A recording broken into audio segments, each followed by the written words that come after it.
Welcome to This Week in Money. I'm Jim Goddard.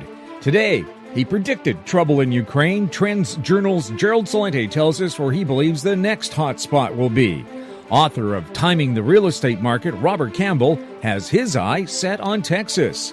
We'll talk to Gerald Celente right after this.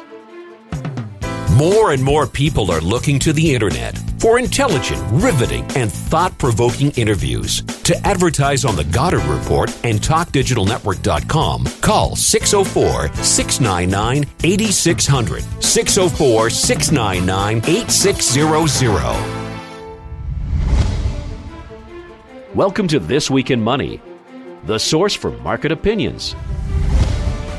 Sitting in for Phil Mackesy, here is Jim Goddard. My guest is Gerald Celente, editor of the Trends Journal. Maybe, Gerald, just explain off the top what the Trends Journal does for people if they haven't heard about what you do and the product you put out. Well, it's the only magazine that you will find that will help you prepare for the future and thrive and survive. It's history before it happens, and we've been at this, the magazine, writing it since 1991. It's 50 pages, full color, and it covers the globe, and in a lot of different varieties of fields, whether they be in technology, economy, health, social change, to style and fashion. So it really covers more than just the waterfront. Well, I think one of the trends that people are looking at right now is Russia trying to snap up Europe again. Is that going to be a trend of the future? Well, you see, that's the way people look at it, just the way you said it. And what people aren't looking at, and we really if you go back to the winter edition of the Trends Journal, we wrote the cover story was Ukraine. And this is before it blew up to the proportions that it is what happened in February. And we said there'd be a civil war there. And you read this edition, and it's outlined. Tracking trends, by the way, is an understanding of how we got here, where we are, and where we're going. And most people don't know how we got here. The Ukraine crisis was totally fomented by the United States and the European Union. And I'm not saying that in terms of speculation. It's there for anybody to look at and listen to if they have the desire to. And for starters, if they go onto YouTube and put in Victoria Nuland, Nuland, that's America's Assistant Secretary of State, December 13th, 2013. And there you'll see here at the National Press Club, sponsored by, right over his shoulder, Chevron, and the United States Assistant Secretary of State saying that the future of Ukraine is with Europe and that they should follow the path set forth by the European Union. This is America's Secretary of State and I always thought half of Ukraine, or a good chunk of it, was Russian. But little did I know, she knows everything. And then you listen to the audio tapes there for everyone to listen to, of her and the United States Ambassador to Ukraine, Jeffrey Pyatt, P-Y-A-T-T. And you could hear the audio tape of them on the telephone prior to the overthrow of the Yanukovych government, saying that they wanted to put in, quote, Yats, and that's Yatsenyuk, who's in there now. And then you go back to that Chevron sign. I found out they did a deal. It's there for everybody to see. I think Reuters even covered it back in November for $10 billion to do hydrofracking. Oh, I forgot this. Just found out a couple of days ago.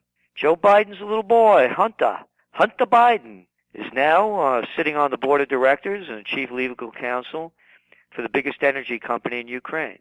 Oh, not only him, so too is John Kerry's stepson, Christopher Hines, the Hines fortune heir, his roommate, and they both have a business together, Archer.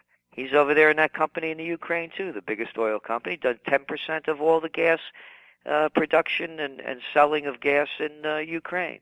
So people don't know what this is about. It's also about the neocon agenda.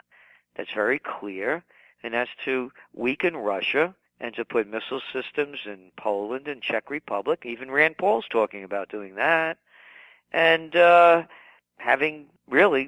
putting Russia in a place where they're not going to be able to withstand any kind of attack or reply to one. And again, it's all there, and we write about it in detail. And if anybody wants more information, not only in the Trends Journal, but I suggest they go to Paul Craig Roberts, just as it sounds, paulcraigroberts.org, the former Assistant Treasury Secretary of the United States. He's been following this better than anyone that I've known. Matter of fact, he's even contributed an article to the current Trends Journal.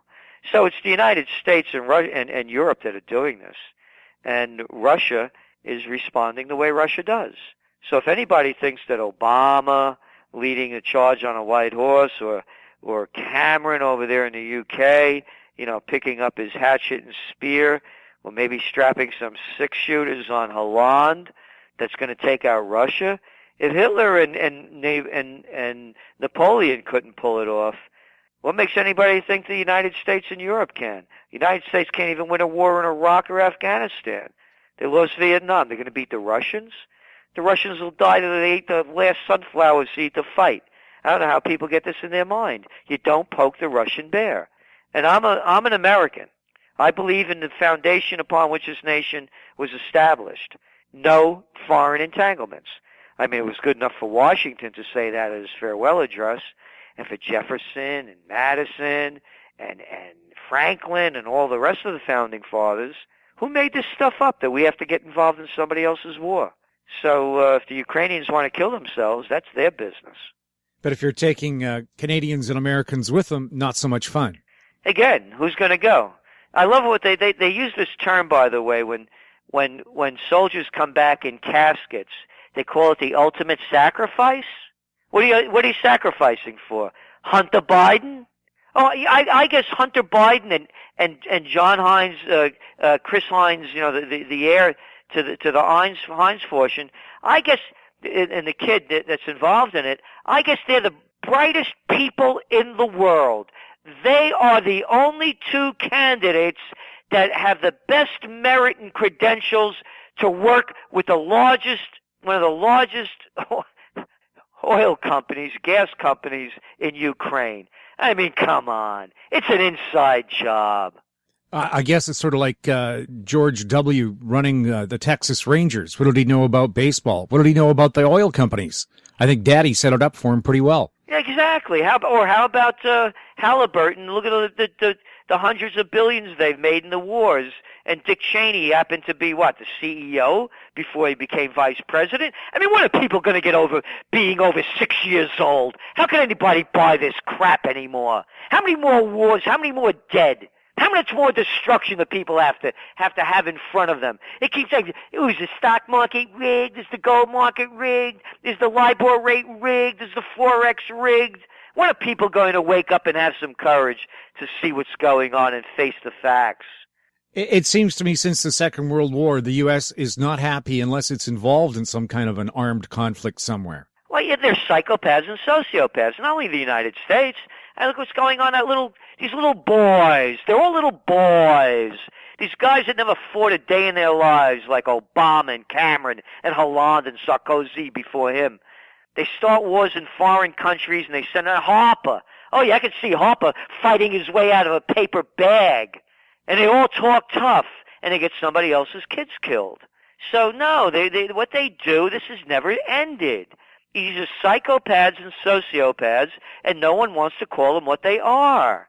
And the United States, Eisenhower won the country. This is a 5-star general, supreme commander of the Allied forces, and 2-term president, tells the country as he's leaving office, the military-industrial complex is taking over the show, robbing us of the future of our children, the genius of the scientists, and the sweat of the laborers. Voila, here we are. Is there any way for somebody who's trying to invest in a world where these people are making deals in secret, how can the average person put their money somewhere and know that it's going to grow and be safe? You never know. Nobody ever knows. Look, I'm a trend forecaster. I always make it clear I'm not a futurist. No one can predict the future. There are too many wild cards, whether they're man-made or made by Mother Nature. And I'm only speaking for myself. I don't give financial advice. I invested in some, historic buildings in Colonial Kingston, New York, where we're headquartered. And I bought them in 2012 at ridiculously low prices and low interest rates. One of them I locked in a 15-year rate, 15 years at 2.875. And I also, I'm a big holder of gold. I've been buying gold since 1978.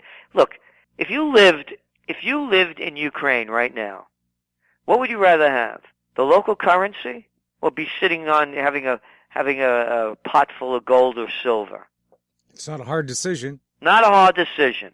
And that's what this is for. Look, here's the big lie, among others, and that is there's this whole deflationary cycle taking place.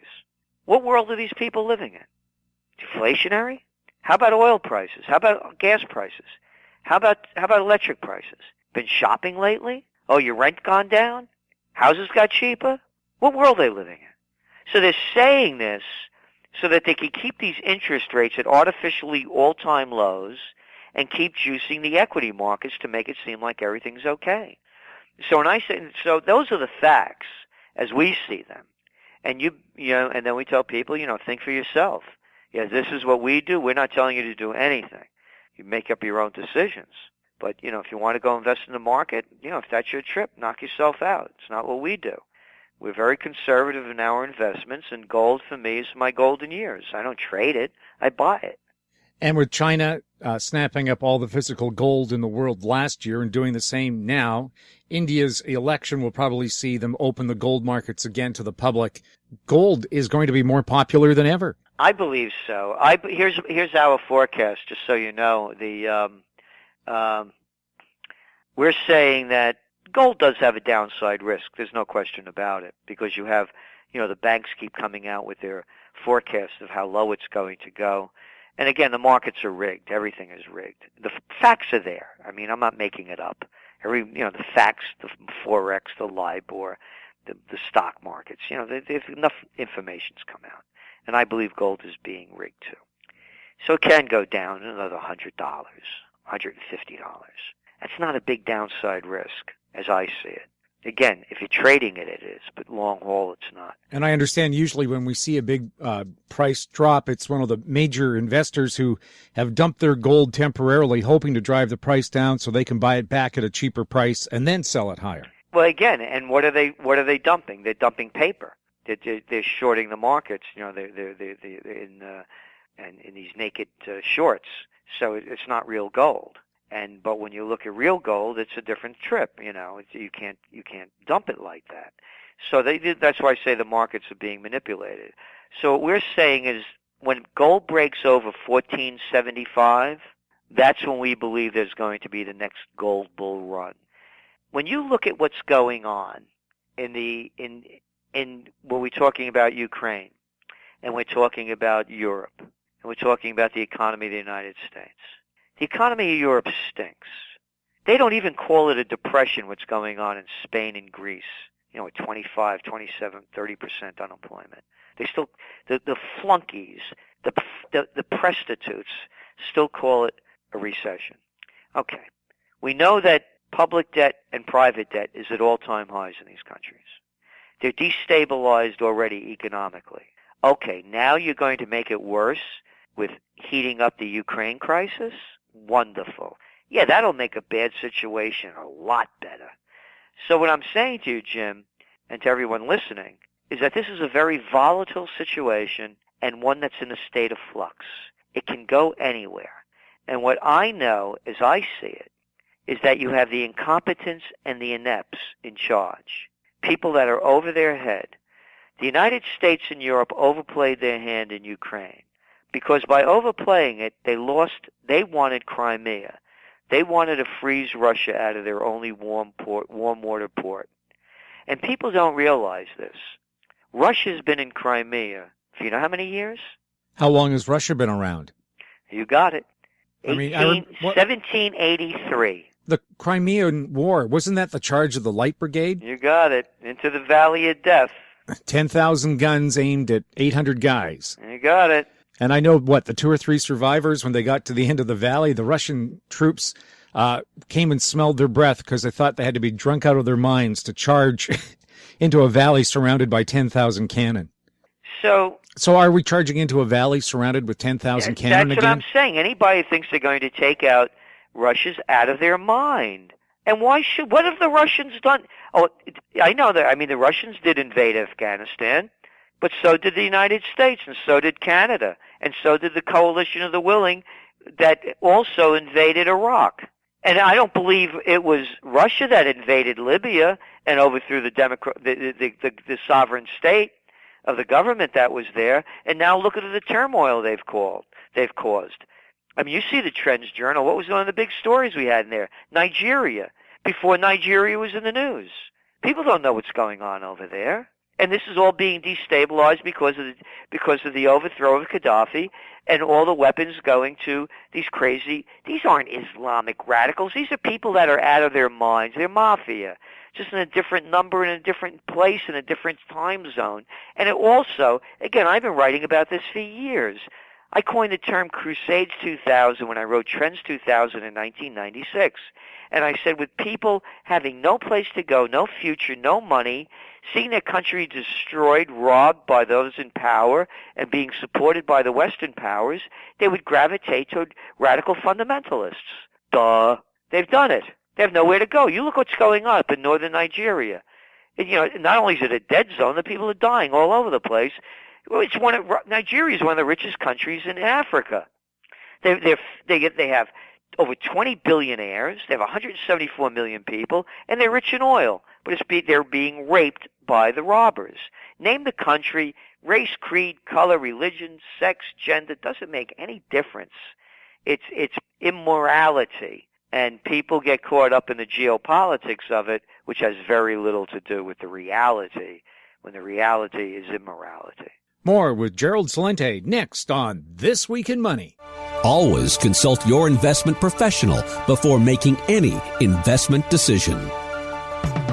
More and more people are looking to the internet for intelligent, riveting, and thought-provoking interviews. To advertise on the Goddard Report and TalkDigitalNetwork.com, call 604-699-8600, 604-699-8600. This Week in Money is archived online at TalkDigitalNetwork.com. Welcome back. We're speaking with Gerald Celente, editor of TrendsJournal. Check it out online. We'll talk about it a bit more later. You said, okay, we know that TrendsJournal picked out that Ukraine was going to be a hot spot, Nigeria was going to be trouble. Well, what's the trend? Where do we go next? Is it one of the islands off China that they're fighting over with Japan? Do we have North Korea go nut bar on us? Although I think that's just a constant factor now. Where do you think the next one they're going to try to pull off? And by the way, I keep hearing from people, insiders, that this is all done to divert us from a bad economy, to get our minds off that, so we worry about little girls who have been kidnapped. Well, when all else fails, they take you to war. I mean, you go throughout history. And this won't be any different about those girls being kidnapped. I mean, you want to talk about hypocrisy? It's 300 are our girls. No, they're not our girls. They're another country's girls. We have girls go 10 blocks away from where I live. Go 15 blocks from the White House.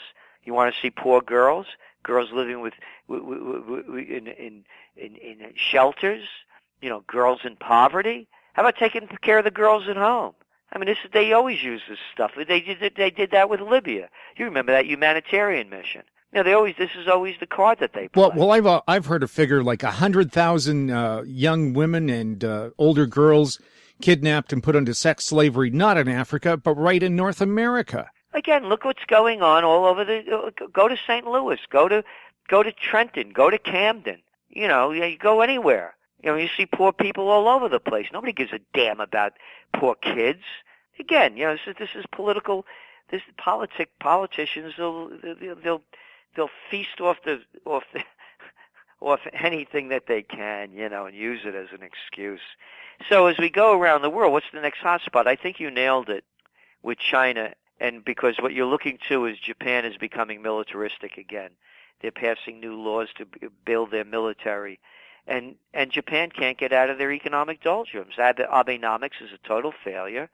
In terms of GDP, they've pumped in 3 times the amount of stimulus than the United States did. And it's gotten them nowhere, other than, of course, making the rich more filthy rich. So we're going to continue to see more strife there. Look what's going on in Thailand. The government that was democratically elected, the prime minister, the court said now, because it's another fake court like just the rest of the world, that she's no longer allowed to run the country. And then you look at, and they're one of the largest rice exporters in the world. And then you look what's going on down in Venezuela. Take a trip down to Argentina. Go over to Brazil. Go throughout Europe, whether it's Italy, Spain, Portugal, Greece. There's protests continually. Take a lovely, lovely tour to Yemen. If you don't get hit by a drone, maybe you'll make it out of there. And then you go to Bahrain. Nobody ever talks about that because the Fifth Fleet is there, so we can't talk about that civil war that's brewing. And of course, Libya, as I said, and then there's Syria. And so you go around the world, and it's a destabilized world, and it could explode at any point. And that's why I keep going back to gold and silver. And to me, and again, we have no advertisements in our magazine, no advertisements on our TrendsJournal.com site, or TrendsResearch.com. We don't take a dime from anybody. So what I'm saying is this is what we believe, and we're not pumping anything or selling anything, other than, of course, our services in the Trends Journal. And your knowledge that you hope that somebody will pay attention to someday. Well, they do. We're doing, knock on wood, the Trends Journal is a third of our subscription base is overseas. And in this time when magazines are shrinking, ours is growing. It's 50 pages, full color. And when you get the hard copy edition, I could tell you that there is no higher quality magazine in terms of paper and print in the world that can match it. I mean, maybe there are some, I just don't know about them. But so we're doing very well because we're putting out information that most people won't. The major media certainly won't go near. And when you have advertisers, you have to compromise yourself. Often, not all the time. What about the pharmaceutical giants? They keep on buying each other, merging. Will there ever be affordable prescription drugs again? No, and unless things are changed again. And what people don't realize is this is a repeat of history, just in a different style. There was another time when there were things people call robber barons, and they were the industrialists. Now we have robber barons that have taken over the drug companies. How many drugstores do we have in the States anymore? Local pharmacies, compared to what we used to have. Now we have, 3 of them? Rite Aid, Walgreens, and CVS, and a couple of little scattered pharmacies here or there. How many stationery stores do we have anymore? They all used to be locally owned. Now all we have is, Staples and Office Depot. You keep going up and down the list. Go into grocery stores. It's a multinational takeover. Drugs are only one of it. And so they're oligarchs, and they're controlling the marketplace. Yeah, one of the thrills of being a tourist was always going to a different town, a city, a country, and seeing different things. And now you see the same food stores, the same service stations. It all looks the same, like the same mini mall that you just passed 100 miles ago. Yes, and also when you see it on the higher end, a Gucci, a Prada, one after another, where there used to be, the butcher, the macaroni store, the cheese store, whatever. And now it's all, when I go to Italy, I keep seeing it changing and changing and changing. And you go all over the world, it looks the same anymore. Well, Vancouver doesn't look the same anymore. It does look like something out of science fiction. They do shoot science fiction shows here because the downtown of Vancouver does look like the way the future should look. And by the way, a lot of that was built back in 1986 for Expo. So they're showing stuff that's 30 years old and telling us that's the future. Yeah, well, Vancouver's beautiful. I've been there, a lovely place. And but most of the states, you could put a blindfold on somebody and you won't know where you are. Vancouver's one of the few places left in North America where there are still ma and pa corner stores. Can you believe that? Yeah, I know.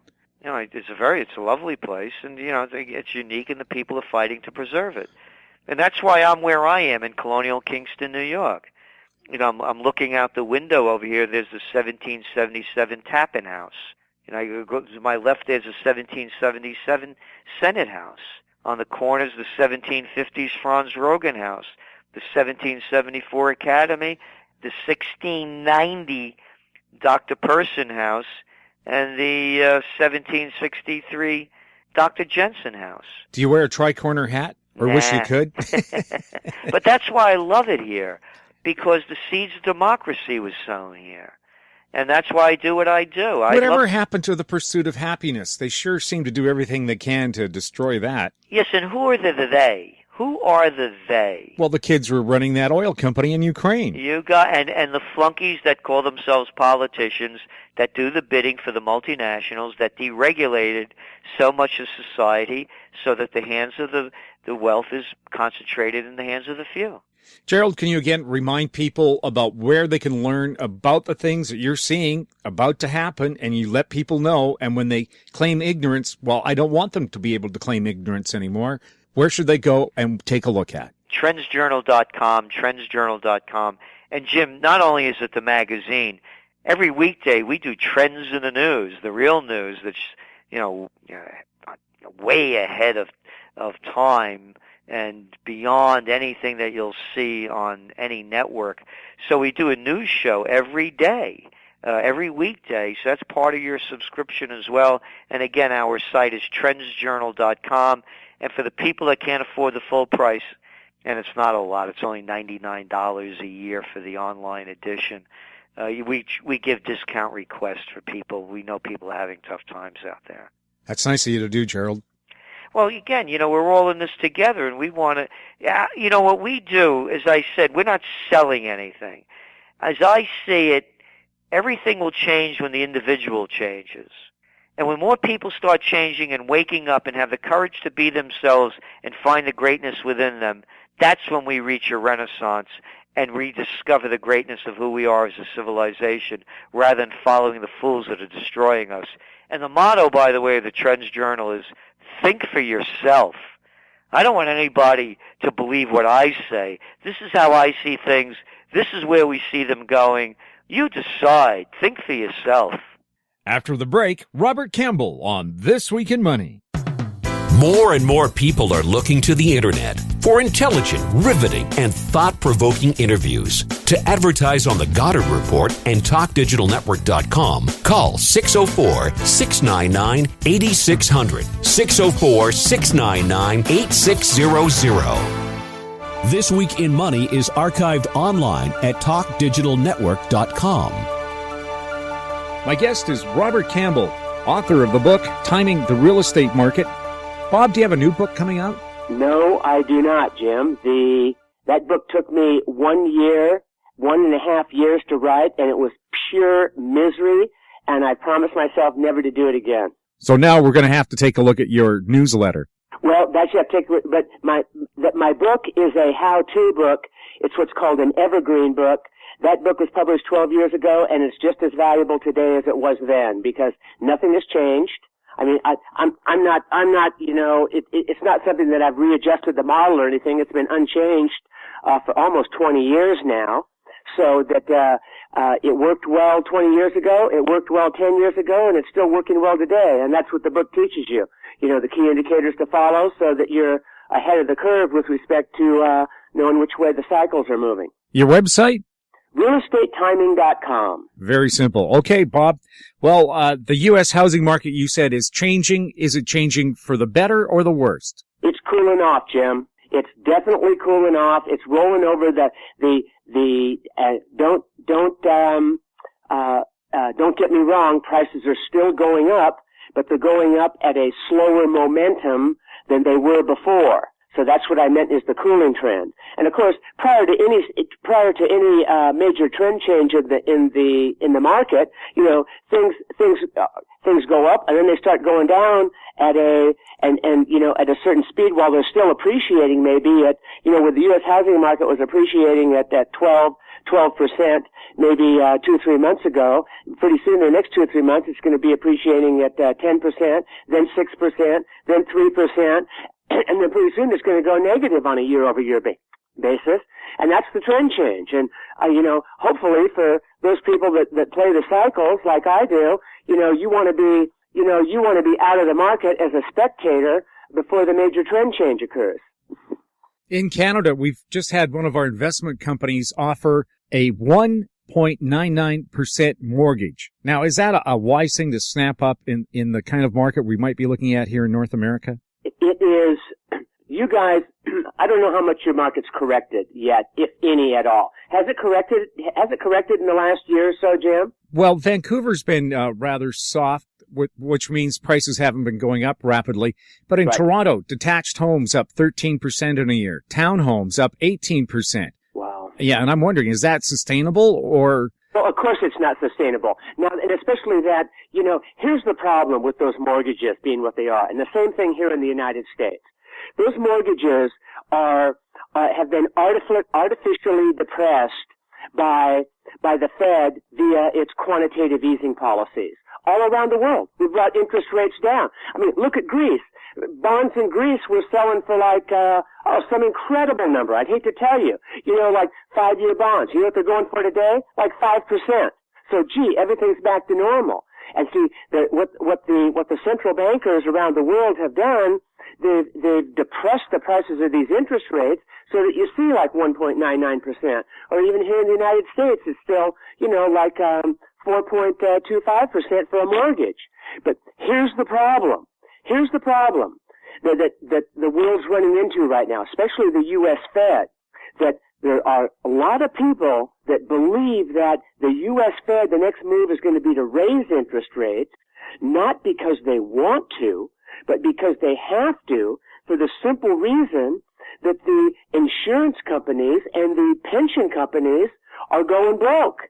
Now, instead of investing money to pay these exorbitant pensions out that they don't have enough money for anyway, instead of having a return on their money of like 6 or 7%, now it's down to 3.5%, Jim.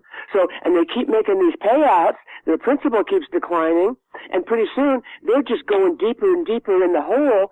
So pretty soon the next thing that's going to get bailed out is the insurance companies and the pension companies if interest rates don't get up, start rising to get the rate of return on their investments up to a sufficient level where they're only underfunded by, let's say, 25 to 30%, as opposed to 35 to 40 or 45, wherever it might go, at a lower interest rate.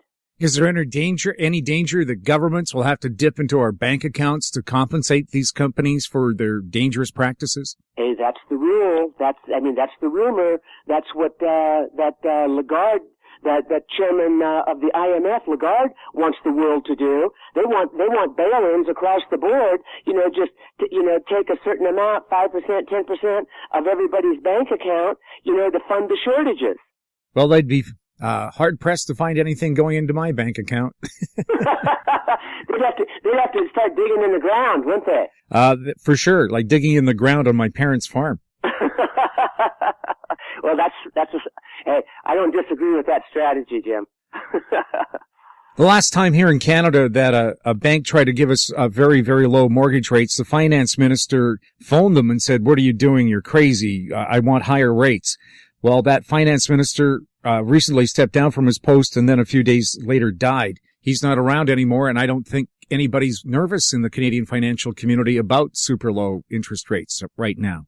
They're never worried about it, Jim. I mean, like, I can't speak for Canada, but here in the United States, remember at the peak of the housing bubble in 2005, Bernanke, was speaking, said over and over again. He goes, "I'm not worried about a housing crash because housing prices in the United States have never declined on a year-over-year basis in the history of our country." So, just cool it with the disaster talk. Well, obviously, guess what happened? Yeah, we should have been talking disaster. Exactly. They will tell you what they want to do, what they hope things are going to do, and even though they make mistake after mistake, their forecasts are wrong time and again, that everybody still wants to believe them. Everybody still hangs on every word. And it's just that the facts speak otherwise. That's what they're going to do. That's why you just have to follow, cold hard data and make your decisions based on that. Either that or, watch what they do and not what they say. You know that expression. And that's really true. Governments tend to do that. That's what they do. And interestingly, with respect to governments, now we're talking about governments, that it's interesting to find out that in the history of the world, these governments get bigger and bigger and bigger, to fund their to fund their overspending and things like that. And then pretty soon it comes down to the point that, they can't pay for the promises and they're going broke. Has it ever happened once in the history of the world that these governments come to a come to Jesus moment and reform themselves to correct their mistakes of the past? Has that ever happened? Can't recall off the top of my head. No, it's never happened. So in other words, we're just going to go headlong into this until there's a major disaster, economic disaster like a 1930s or some version of that, another real estate crash, another housing market crash, but to think that the governments are going to, just that see the mistakes of their ways and correct themselves. There's about one chance in a million that's going to happen.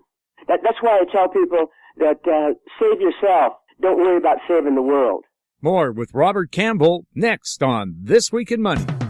More and more people are looking to the internet for intelligent, riveting, and thought-provoking interviews. To advertise on the Goddard Report and TalkDigitalNetwork.com, call 604-699-8600, 604-699-8600. This Week in Money is archived online at TalkDigitalNetwork.com.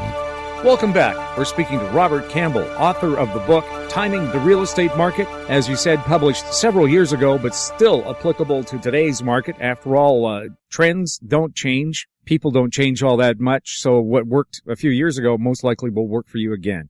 China right now, their housing starts are down 25%. Does that mean the Chinese real estate market is about to burst? Well, that depends if you can believe the information that's coming out of China. And I'm not the best authority on China, Jim. I don't really know anybody else that has a handle because the data that comes out of there is so highly controlled. Nobody really knows.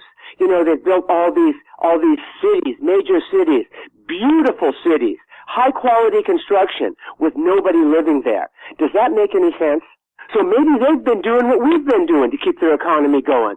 They've just been, pedal on the metal with government spending to keep a high growth rate of GDP, building roads to nowhere, bridges to nowhere, cities that can't be filled in order to keep their high GDP. And maybe now the guacamole is about to hit the fan. Yes, the guacamole after it's been processed.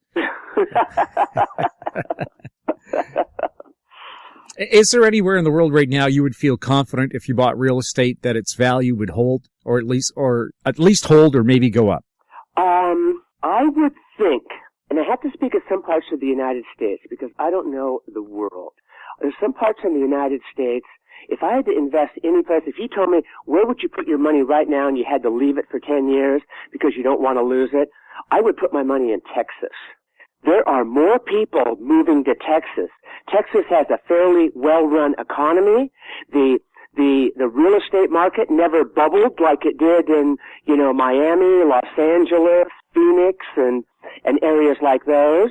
And right now, it's just the economy's real strong, the unemployment rate is low, and the cost of living is fairly low. Jim? So I mean, it's certain areas like that haven't succumbed to the wild swings of the market that still have they're sitting on solid ground. I'm very impressed with Texas, for example. And for example, have you ever heard of the U-Haul indicator?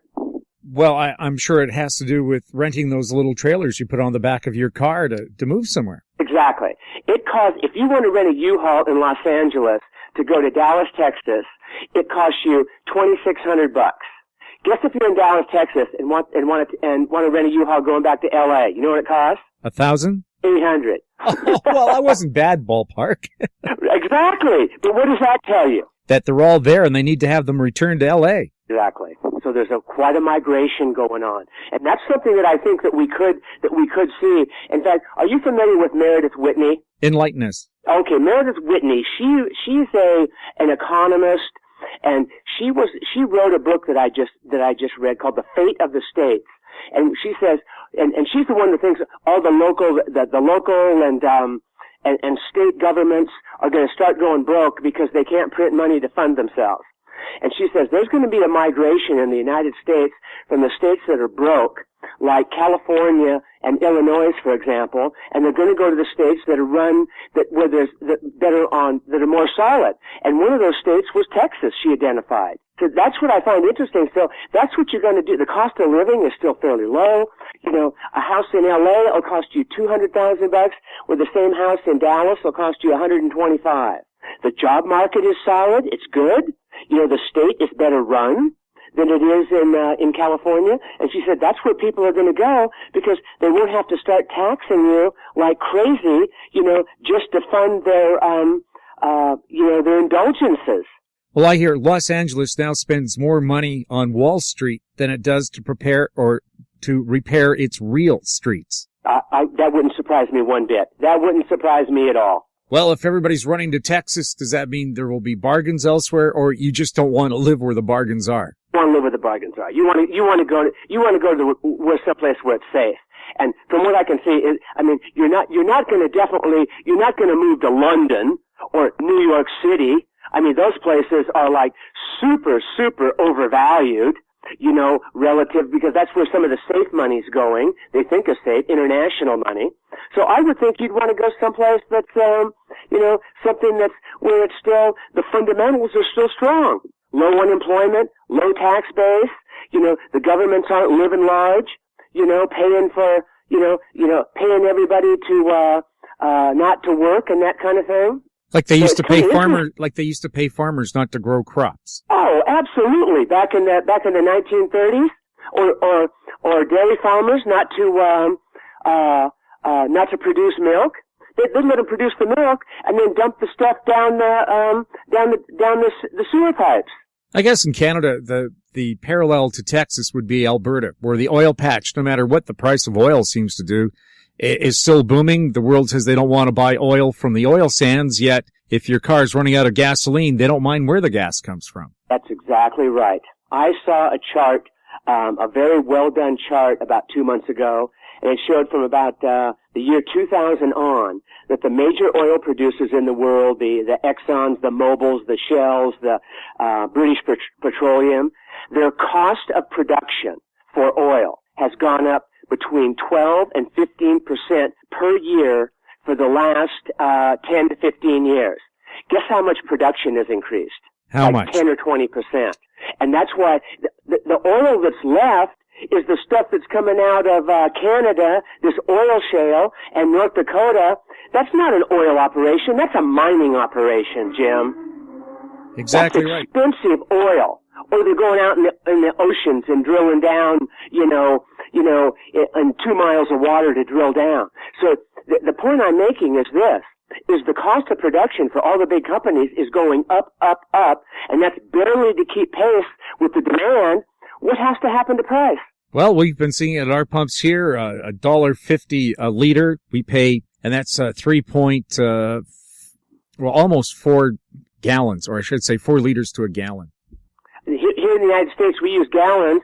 Here in Southern California, a gallon of gas is $4.50. Well, right here, it's probably between $6.50 and $7. Wow. Well, you see, that's not a pure oil thing. Like, I came back from Europe and it was like $8. A lot of that's extra taxes add on. Yes, Vancouver pays the highest gasoline prices, for taxes in Canada. Exactly. Yep, that kind of thing. But nevertheless, the price of oil, the price of gasoline, from what I'm seeing, in the long run, has one way to go, up. So buying a house that's maybe a little more expensive nearer to where you work might be a good idea? Absolutely. Absolutely. And I think that urbanization is going to continue. In fact, that from what I understand, that cities in general, that people are returning to the center cities because everything's there. That's where they're building the ballparks. That's where they have the entertainment. That's where they have this. That's where they're working. So the suburb idea of getting in a car that gets 20 miles to the gallon and driving, 20, 30 miles, each way to work isn't good. It's going to get more and more expensive is what it's going to get. And it's going to force people into, living closer, to where they operate. Well, that's exactly what's happened in Vancouver. We had a very well-populated downtown core anyway with the West End. And now we have a place called Yaletown that used to be nothing but warehouses, and now it's all high-rises. And that's where the center of Vancouver's high-tech industry is. So you don't need a car. You can just ride your bike or walk. Exactly. I mean, and I think that's what the world's coming to. And that's a lower standard of living. Have you been to Europe, Jim? Not lately. Oh, welcome to Europe. I was there last summer for the first time in my life to Rome, to London, and especially to Rome. And, everything is centralized. Everybody's running around on motor scooters, little tiny cars if somebody has a car. People live in the urban areas. They live above the stores and things like that. It's a much slower pace, and it's a lower standard of living. And unfortunately, I think that's where the United States is getting dragged, whether they like it or not. Robert, always fun to talk to you. Again, maybe remind people about your website. My website is realestatetiming.com. Thanks to our guests, Gerald Celente and Robert Campbell, and thank you for listening. I'm Jim Goddard for Phil Mackesy. We're back next week with more This Week in Money.